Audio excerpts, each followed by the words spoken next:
Pour ne rater aucune de nos vidéos, n'oubliez pas de vous abonner et d'activer la cloche. Nous sommes bel et bien conscients qu'aujourd'hui, sur 100 enfants, il y en a 98 qui ont accès au circuit de l'école primaire et il y en a 70 qui peuvent sortir de ce circuit primaire. Nous sommes bien conscients que le taux d'alphabétisation aujourd'hui en Côte d'Ivoire est de 47%. Nous savons aussi qu'il y a un déficit en termes réellement d'enseignants. Nous sommes conscients de tous ces enjeux. Cependant, l'anglais, ce n'est qu'une proposition parmi tant d'autres. Nous avons plusieurs axes que nous souhaitons réellement mettre en valeur, à savoir le recrutement de près de 15 000 enseignants qui seront qualifiés dans la formation, non seulement théorique, mais surtout pratique, pour permettre aujourd'hui au circuit scolaire et au système de formation ivoirien de pouvoir faire sortir des personnes qui sont utiles pour le développement et pour les challenges nationaux. Donc voici de façon très brève ce que j'avais à dire concernant votre question. Et donc avec tout ce que vous voulez faire justement, vous président, vous le financez comment? Vous enlevez de l'argent, on emprunte ou bien on n'emprunte pas? On fait où on enlève l'argent pour financer tout ça? Allez-y. Je pense qu'aujourd'hui, nous ne sommes pas forcément rattachés à un emprunt. Si nous avons réellement une gouvernance éthique, nous sommes capables de pouvoir avoir des manques à gagner ici en Côte d'Ivoire. Nous savons que dans le domaine de la corruption, nous avons entre 700 et 800 millions qui sont toujours en train de fuir. Milliards plutôt. Ouais. Autant pour moi, qui sont toujours en pleine fuite rattachés au domaine réellement de la corruption. Donc une stratégie de gouvernance éthique telle que cela a commencé aujourd'hui ici en Côte d'Ivoire avec la numérisation de tout ce qui, au niveau des impôts, au niveau du judiciaire, la digitalisation des procédures, la digitalisation et tout.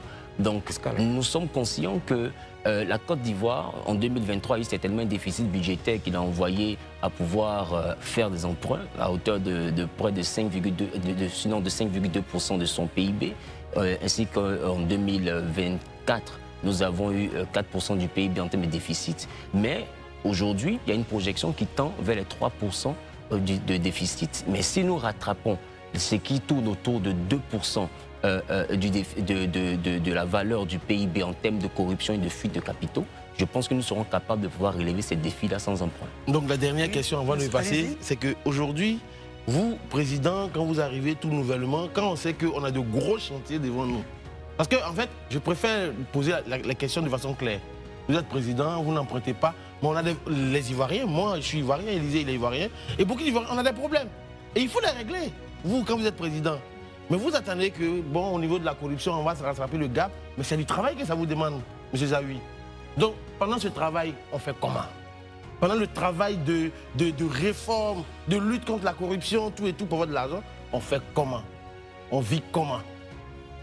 Allez-y. Déjà, pendant le travail duquel vous parlez, nous allons essayer de revoir les différents engagements de l'État afin de pouvoir réduire au maximum tout ce qui nous envoie à être gap financier. Par exemple? Par exemple, je pense pour ma part qu'il y a pas mal de niches. Il y a pas mal de niches qu'on peut utiliser, même du côté des recettes fiscales, par exemple. Je prends le cas des recettes fiscales. Je pense qu'il y a un véritable manque à gagner. Il nous suffirait déjà, dans un premier temps, de penser à envoyer le maximum d'entreprises informelles à se formaliser. Et cela permettrait de pouvoir faire grandir considérablement les recettes du point de vue national. Donc il y a pas mal Vous pensez aussi également peut-être, je veux dire, au train de vie de l'État, peut-être revoir certaines institutions qui pourraient ne pas être adaptées, tout ça. Est-ce que c'est prévu ça? Avec vous, est-ce qu'on aura une réduction au niveau des institutions? Je ne sais pas dire parce qu'il faut être dans la chaussure d'une personne pour juger sa démarche. Dans un premier temps, il s'agira d'être aux affaires et de savoir qu'est-ce qui est opportun ou pas. Et tout ce qui n'est pas opportun, soyez-en sûrs, sera mis de côté pour qu'on fasse réellement cap vers les priorités nationales. Très bien. Marius Komoro, est-ce qu'on reste avec vous sur le point de l'éducation ou on avance sur le sujet de la laïcité? Bien que vous soyez candidat et donc à cette présidentielle d'octobre 2025, peut-on conclure avec vous qu'enfin les Ivoiriens trouveront un ouf de soulagement face donc à la situation de vie chère qui amenuise leur pouvoir d'achat? Je pense que pour que les Ivoiriens puissent trouver une situation, il va bien falloir que la Côte d'Ivoire soit capable. C'est vrai que nous avons un taux de croissance du PIB de 2024 à 2025 qui est entre 6 et 6,5%. Mais toutes ces richesses-là que nous présentons du point de vue économique n'ont pas vraiment de grandes substances, sinon ne sont pas vraiment significatives sur le terrain s'il n'y a pas la bonne répartition des richesses. En réalité, les problèmes de la vie chère ne sont pas des problèmes liés à l'économie, c'est surtout des problèmes liés à la répartition des richesses nationales. Parce qu'aujourd'hui, c'est vrai qu'on parle de vie chère, mais selon l'UEMOA, nous sommes dans une inflation qui normalement devrait être entre 1% et 3%. Et la Côte d'Ivoire en 2024 a enregistré 3,5% au niveau de son inflation. C'est 3,5% plutôt au niveau de son inflation. Ce qui montre réellement que nous sommes dans un environnement de pouvoir d'achat qui est soutenable si effectivement le PIB est correctement réparti.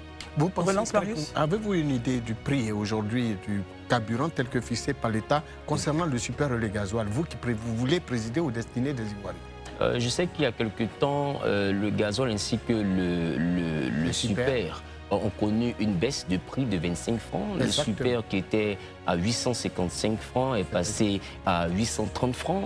Et le gasoil de 730, je crois, est passé à 705 francs. Vous avez raison.